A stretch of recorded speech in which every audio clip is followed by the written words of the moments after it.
নমস্কার বন্ধুরা, আশা করছি সকলেই খুব ভালো আছো। নতুন একটা ভিডিওয় তোমাদের স্বাগত। বেশ কিছুদিন আগেই আমরা গিয়েছিলাম কোচবিহার, আর ট্রেনে উঠেই পিয়মের বদমাশি শুরু। ট্রেন জার্নি করে আমরা সকালে পৌঁছে গেলাম কোচবিহারেতে।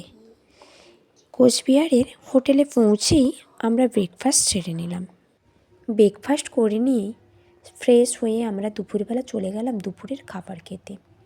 দুপুরের মেনু তো তোমরা দেখতেই পাচ্ছ কী আছে, আর টেস্টও ছিল খুব অসাধারণ। দুপুরের খাবার খেয়ে আমরা চলে গিয়েছিলাম কোচবিহারের রাজবাড়িতে।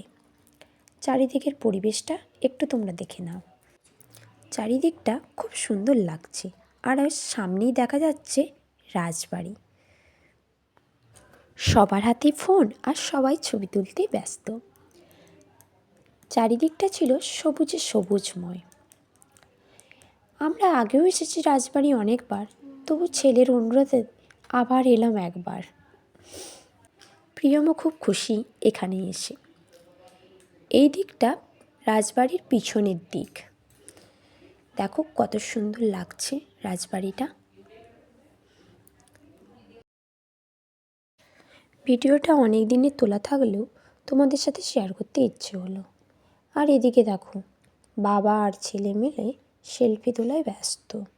দুজনে মিলে সেলফি তুলছে। আর এদিকে প্রিয়ম খোলা মাঠ পেয়ে দৌড়াতে ব্যস্ত, আর দৌড়াতে দৌড়াতে পড়েই গেল।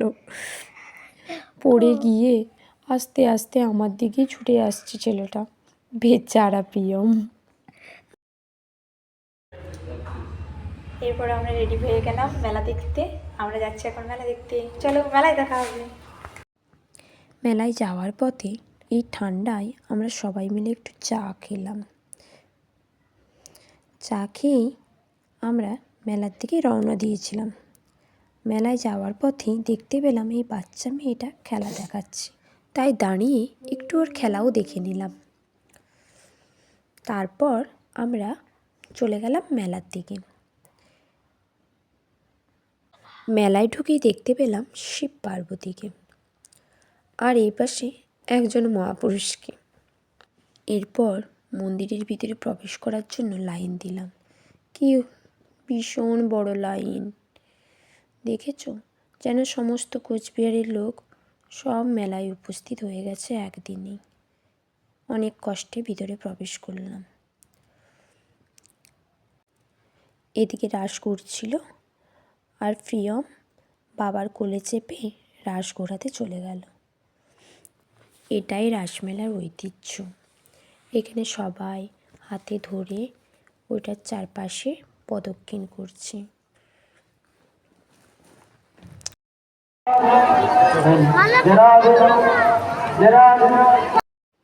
আর এই হলো মন্দিরের চারপাশটা। এইখানে অনুষ্ঠান হচ্ছিল। আর এই হলো মদনমোহন মন্দির।